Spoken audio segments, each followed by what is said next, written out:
भी अपने हिस्से की जो डेमोक्रेसी है, अपने हिस्से का जो लोकतंत्र है, वो अर्जित करना पड़ता है।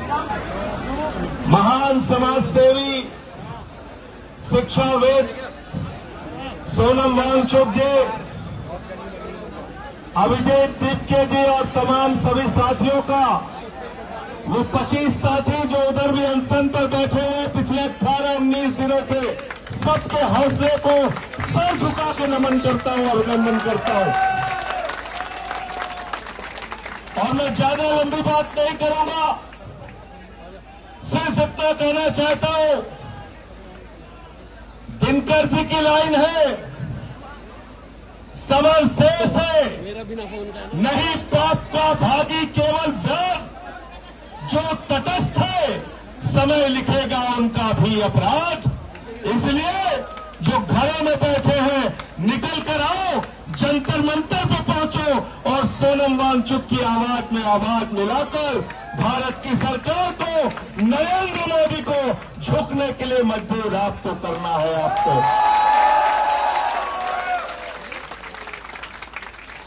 मोदी जी से बड़ा नौटंकीबाज आपको पूरी दुनिया में कोई नहीं मिलेगा। गलत तो नहीं कह रहा हूं, गलत तो नहीं कह रहा हूं। देश में कोरोना आया, नोटबंदी में लोग मर गए, उस समय मोदी जी रोने लगे, मोदी जी रोने लगे। पूरे देश के अंदर दिन रात झूठ, दिन रात झूठ, दिन रात झूठ, झूठ बोलने का काम देश का प्रधानमंत्री करता है। इसलिए 20 तारीख से संसद के अंदर सारे साथी सांसदों से बात करके आपके लिए हंगामा करने का, लड़ाई लड़ने का काम हम सब लोग करेंगे और 20 तारीख को इस जंतर मंतर पे सोनम वांगचुक जी ने आह्वान किया है। मैं एक कार्यकर्ता के रूप में, एक साथी के रूप में इनके आंदोलन में शामिल होने के लिए जंतर मंतर आऊंगा, ये भी यकीन दिला रहा हूं। हमारे और भी साथी यहां पे आएंगे।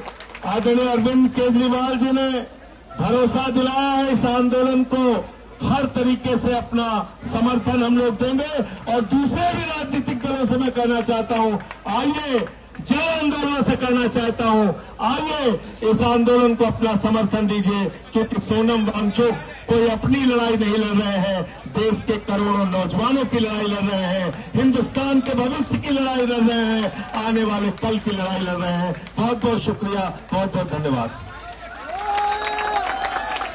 नौजवानों तेरे कंधों पर जगत का भार है, गाओ भाई साथ में। नौजवानों तेरे कंधों पर जगत का भार है, तू नहीं तो जिंदगी का बंद हर बाजार है। नौजवानों तेरे कंधों पर जगत का भार है, नौजवानों तेरे कंधों पर जगत का भार है। बस इन्हीं लाइनों के साथ अपनी बात खत्म करूंगा और अभी जो दूसरे साथी हैं उनसे भी अरविंद जी लेके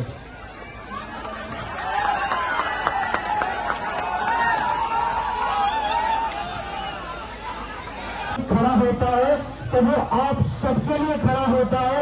और ये भारत के भविष्य युवाओं के लिए आज यहाँ पर खड़े हैं, तो इनका जो सपोर्ट है, पूरे देश के 140 करोड़ लोगों को इनका सपोर्ट मिलना चाहिए।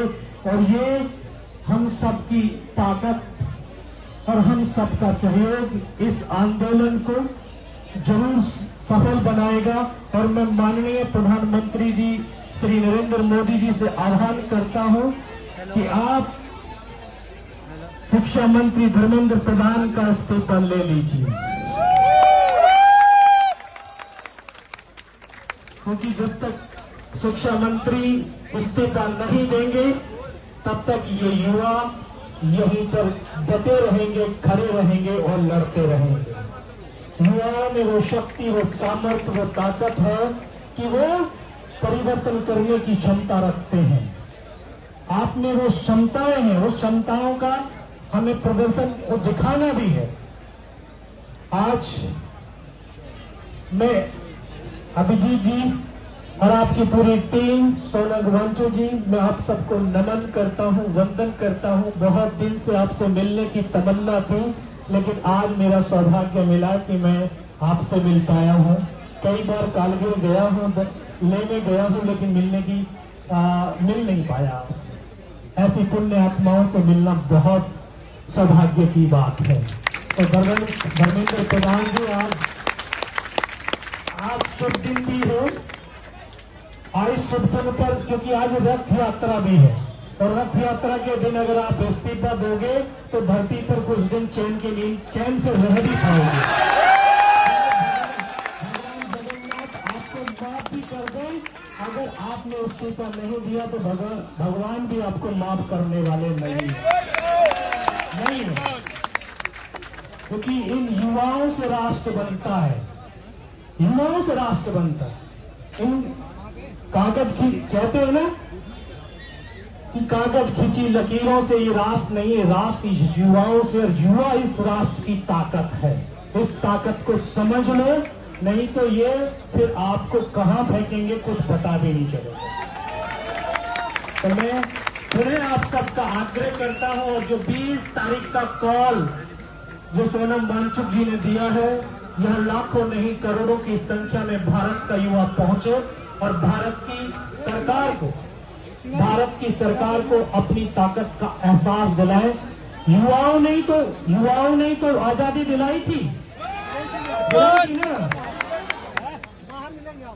भगत सिंह, सुखदेव, राजगुरु अगर वो फांसी पे न लटकते तो आज हम आजादी की सांस न ले पाते। ऐसे ही योद्धा हैं ये सोनम वांचुक जी। तो ऐसे योद्धाओं को हमें नमन, वंदन, उनका सपोर्ट। और मैं पुनः राष्ट्र के युवाओं से आग्रह करता हूं कि आप ज्यादा से ज्यादा इस राजधानी दिल्ली में पहुंचे सोनम वांचुक जी का सपोर्ट करें, इनके समर्थन में उतरे, ताकि इस देश के शिक्षा मंत्री को इस्तीफा देने में, उनको इस्तीफा दें, मजबूर हो जाए।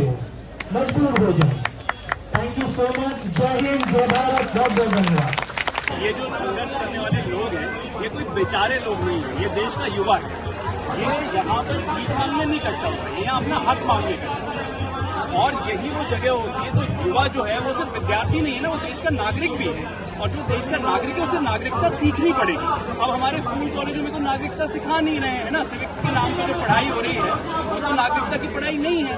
तो फिर आप अपनी नागरिकता सीखेंगे कहाँ? तो नागरिकता सीखने की क्लासरूम है ये।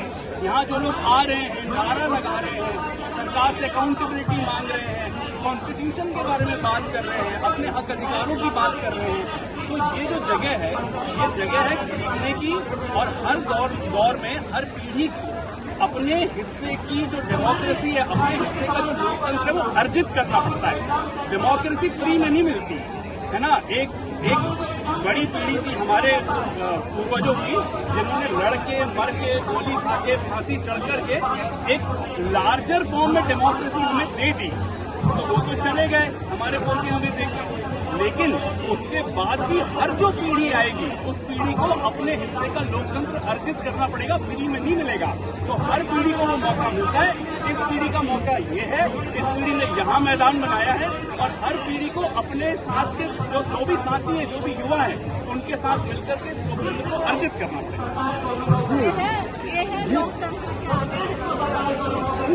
जी, लेकिन आज ही देखिए कई उनके मंत्रियों का स्टेटमेंट आया है, बोल रहे हैं कांग्रेस पार्टी जो आम आदमी पार्टी का एक्सटेंशन है। हाँ, तो मैं आपको एक बात बताता हूँ। देखिए, जो भी ये जो जगह है, ये प्रोटेस्ट की जगह है, विरोध प्रदर्शन की जगह है, ये लोगों की जगह है। जब भी कोई कार्यक्रम होता है ना, हम सब छोटे शहरों से, बड़े शहरों से आते हैं। मैं सिवनी नाम का एक शहर है, छोटा सा मध्य प्रदेश में, वहां से आता हूँ। वहाँ बहुत सारे धार्मिक आयोजन होते हैं भाई। शिवरात्रि की, शिव जी की बारात निकलती है, है ना, या फिर रामनवमी में जुलूस निकलता है, या फिर और भी अलग अलग इस पर क्या कहना चाहेंगे? सामाजिक कार्यक्रम होते हैं, उसमें जब आप जाते हो तो ये थोड़ी ना देखते जाते हो कि वहाँ जो सारे लोग हैं वो मेरे उनसे मैं सहमत होता हूँ कि नहीं होता हूँ। आप तो जाते हो क्योंकि आप उस विषय से सहमत होते हो। तो वैसे ये भी जगह है। अब आप यदि ये बोलेंगे कि यहाँ पे आम आदमी पार्टी वाले 4 लोग हैं, कम्युनिस्ट पार्टी वाले 3 लोग हैं, सपा पार्टी वाले 4 लोग हैं, तो और मैं इससे सहमत नहीं होता, इसलिए मैं यहाँ नहीं आऊंगा। इसका मतलब तो फिर आप दुनिया में कहीं नहीं जा पाएंगे, आप किसी सामाजिक कार्यक्रम में नहीं जाएंगे। शिक्षा तो सभी के लिए, शिक्षा सभी के लिए, शिक्षा तो सभी के लिए।